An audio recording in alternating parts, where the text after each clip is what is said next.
15 qiso oo wada dabin ah taasi oo aad kaliya ka helaysid dalka Japan. Dadka qaar ayaa waxa ay sameeyaan kadisiyo naxdin leh si gaar ah mararka qaar ay ku guuleystaan dabinada ay qoolayaan iyagoo arrinta uga jeeda inay marax iyo farxad iyo reerayn ku raadiyaan.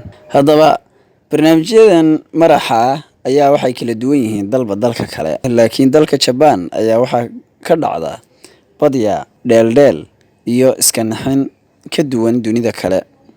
Badiyana waxa loo sameeyaa arrintaas si aad u heer sareysa, taasi oo ka dhigaysa dadka sameynaya ku guuleystaan. Haddaba fiidiyogan soo socda waxaad ku arki doontaan 10 fal oo naxdin leh kuwaasi oo ka dhacay ama laga sameeyay waddanka Jabaanka, taasi oo ka yaabisay dhammaan dadkii daawaday. Waa sawir kadis ah oo ah jaakad ama koodh loo sameeyay qaabka shabeelka. Jaakadkan ayaa badiyaa waxaa laga sameeyaa sida qaab dadka riwaayadaha sugaya iyo meelaha la isugu yimaado. Arrintaasi oo qofku uu sameynayo inta uu soo xidho ayaa waxaa lagu soo dejinayaa qof fadhiya oo lala rabay dabinkan wajigiisa. Kolkaas qofkii naxaya isagoo moodaya qofkii in shabeel uu soo weeraray. Kadiskan kale waa kursiga waalan sameyntiisa. Kursigan ayaa badiyaa waxaa laga sameeyaa meelaha fadhiga looga sugeeyay qofka. Waxaa jira kuraas qaab smart ah loo sameeyo oo qofku marka uu ku hamiyaba laga dhaqaajinayo, iyo kuraas loo sameynayo luga beena oo qofku marka uu ku fadhiistaba uu dhacayo. Badiyaa arrimaha waxaa lagu eegaa ama lagu tijaabiyaa dulqaadka qofka iyo cadhadiisa. Waa dabinka baskeelka ama motorcycle-ka waxa loo yaqaano. Tan ayaa waxaa loo sameeyaa mararka qaar qaab heer sare ah oo aan qofku dhaadaynin, iyadoo dadka qaar la daawadsiinayo fiidiyow kaasi oo tusaya dad saaran baskeelka oo ku tartamaya ama ordaya.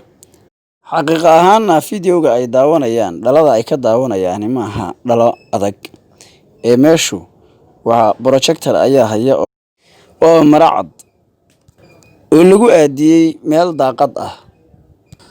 Marka la arko mid kamida oo soo socda ama xaggan u soo jeeda say u daawanayaan, hal mar ayaa waxaa ka soo baxaya qof caadi ah kuna soo hordhacaya dadka daawanaya.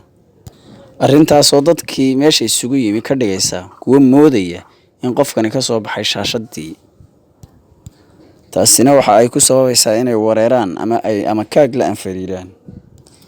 Middan ayaa waxa ay tahay sawir been ah oo laga qaadayo wiishashka lagu fulo daaqyada aadka u dhaadheer. Markaasi oo qofka loo sameynayo god dheer oo uu ku dhaci doono marka uu kaba soo degaba. Kaliya qofku markuu labada lugood soo saaro wuxuu ku dhacayaa godkaas.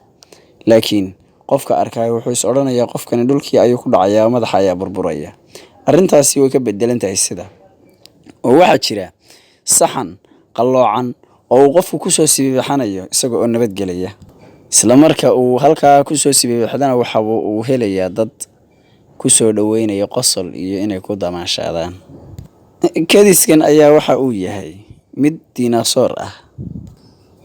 Haddaba daawade maalin ma ku fikirtay inaad ka hor iman doonto dinosaur weyn oo soconaya? Dadiyowga fuliya kadiskan la yaab kale ee dalka Japan ayaa waxay ka dhigayaan qofka soconaya suuq kamida suuqyada inuu waajahayo sidii dinosaur caadi ah marka uu qofku indhaha ku dhuftaba. Kaasi oo soconaya ordayana kaasoo ay mar walba ku weeraraan dadka muwaadiniinta ah. Laakiin dadiyowgii arrintaasi ku dhacday badankoodu mar alla markay dinosaurka arkaan dabinka ay ku dhacaan.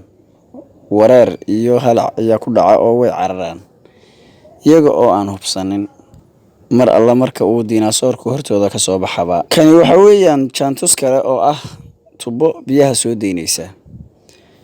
Arrinkani waxa uu ku tiirsan yahay biyaha ayaa waxaa loo diyaarinayaa qaab ay u soo boodayaan oo aad u heer sareeya. Arrintan ayaa waxay ku dhacaysaa qasabad wadada ah ayaa wuxuu is odhanayaa qofku kacab. Markuu qasabada soo gaadho ee taabtana biyo ilaa 7 mitir inay boodaan loogu talagalay ayaa wejigiisa ku dhacaya. Dadyo badan ayaa arrintan dhibkeedu soo gaadhay oo biyahaasi ay aad wejiga ugaga dhaceen. Jaantuskan ayaa waxa uu sheegayaa kadis ah in laga muuqdo kuraasta hoostooda. Jaantuskan ayaa waxa uu badiyaa ka dhacaa hoolalka dadka lagu sugayo ama meelaha qofku sugayo. Markaasi oo hal macmiil oo sugaya dad kale uu ku fadhiisto kursi weyn, isla markiiba waxaa hoostiisa ka soo boodaya dad badan, kuwaasi oo fiirinaya wejigiisa oo keliyata. Arrintaasina qofkii zabuunka ahaa waxay ku ridaysaa naxdin weyn ama ugu yaraan inuu ka naxo. Marmarka qaar siiba haweenku waa ay cararaan oo waa ay qayliyaan reer aakhireed ka soo baxaya muraayadda. Arrintan ayaa waxaa laga fuliyaa musqulaha dadweynaha ee dalka Jabaan. Si gaarana markaa waxaa laga fuliyaa musqulaha dadweynaha ee dalka Jabaanka, halkaasi oo la sameynayo muraayad in la dhigo. Muraayadan ayaa waxaa la dhigayaa meel qofka fiirinaya u dhow. Markaas waxaa ka soo baxaya qof reer aakhireed ah oo doonaya inuu qofkan qabsado. Markaas ayaa qofkani wuxuu sameynayaa qaylo dheer waanu cararayaa. Arrintan fulinteeda waxaa kooxaha sameeyay waxay ka soo boodayaan derbiga warqadda ah ama waxay muraayad dhigayaan meel fog ayay ka dhaqaajinayaan. Sidaa daraadeed qofkii muraayadda eegayay ama derbigu u dhowaa wuxuu qaadanayaa in arrinkani dhab yahay. Qofka shandada ah, arrintani waxay ku dhacaysaa qof ayaa shandad dhex gelaya, lugaha hoosena hoos ayuu ka bixinayaa. Meel ka mid ah qolka hoteelada ee hurdada ayuu fadhiisanayaa. Sidii shandad loo moodayo unbuu iska kacayaa soconayaa. Markaasina waxa uu gudagelayaa inuu weeraro qofkii macbiilka ahaa ee guriga deganaa. Halkaasi oo macbiilku baqayo, qaylinayo, cararayana. Kan ayaa waxa uu yahay ka ugu guuleysiga badan ee barnaamijyada la dhigo ee loo sameeyo dadyowga macaamiisha ah. Qaybtan ayaa waxay sheegaysaa waxaa la sameeyaa badiyaa meelaha ay sawiradu ka socdaan, siiba xeebaha iyo meelaha la isugu yimaado ee lagu ciyaaro. Waxaa la sameynayaa god weyn baa la qodayaa, hoostiisana waxaa la gelinayaa alaabo buush ah oo qofka la boodboodaysa.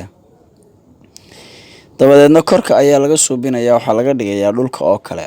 Qofku marka uu ku istaago ama fadhiisto meeshaba hoos ayay ula degaysaa, arrintaas oo qofkii aan waxba yeelayn. Haddaba kan ayaa waxa uu yahay ka ugu naxdinta badan, dadka ugu badanina ay fiirsadaan ee ku qoslaan. Buufinka weyn ee madow. Buufinkan ayaa waxaa la sameeyaa qofka ayaa lagu soo tuuraa markaasuu ka cararayaa. Haddaba buufinkan qofku waxa uu moodayaa bir weyn oo candad ah oo rabta inay qofka dahstiyo ama dhulka ku dhajiso. Qofkuna markuu ka cararo ee ay soo gaadho uu taabto ogaanayaa inuu wuxuu buufin yahay. Markaasi ayuu baqdintu ka ba'aysaa.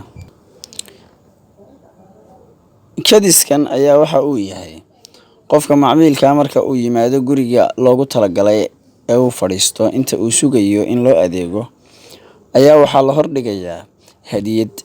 Hadiyadda marka uu furana badhan ayaa soo baxaya. Qofkii marka uu badhanka riixo ayaa arrinkadiisii ku dhacaysa. Waxyaabaha qaar waxaa ka mid ah inuu ku kaajo sawirka sanamka ee qolka yaalahay oo uu qofkii biyo badan ku shubo sidaana ku qooyo. Waxaa kaloo dhici karta marka uu badhanka riixaba in xagga sare wax kaga soo daataan budo iyo wax la mid ah. Arrintaasoo qofka ka dhigi karta inuu naxo oo aad u naxo. Arrin kale oo la yaab leh ayaa waxay tahay marawaxadda xoogga weyn ee buufinaysa qofka.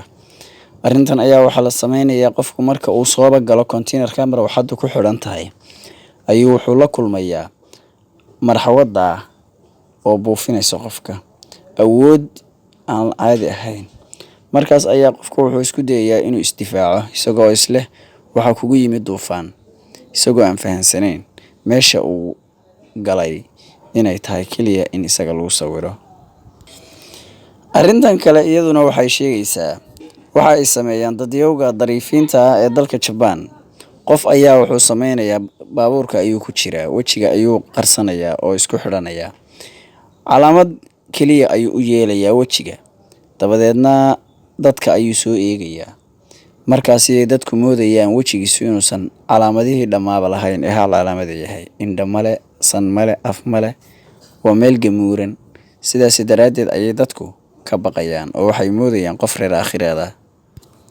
Markaasi oo uu gaadhiga xidhanayo, dabadeedna dadku macaamiisha si aanay uga cararin markay wareeraan ee baqaan ayuu wejiga isaga furayaa.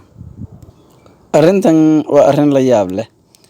Waxa ay sameynayaan laba kooxood oo dadka ka mid ihi. Marka aad waddo marayso, qolo hore ayay kaaga imaanaysaa, qolona gadaal ayay kaaga imaanaysaa. Waxaa dhici karaa sida wiilkan dhalinyarada ku dhacaysa in labada kooxood intay qofka qabtaan, kor u qaadaan oo dhulka dhigaan, kadibna iskaga tagaan. Qofkii markaas ayuu wuxuu gaadhayaa heer waali ah oo wareer ah.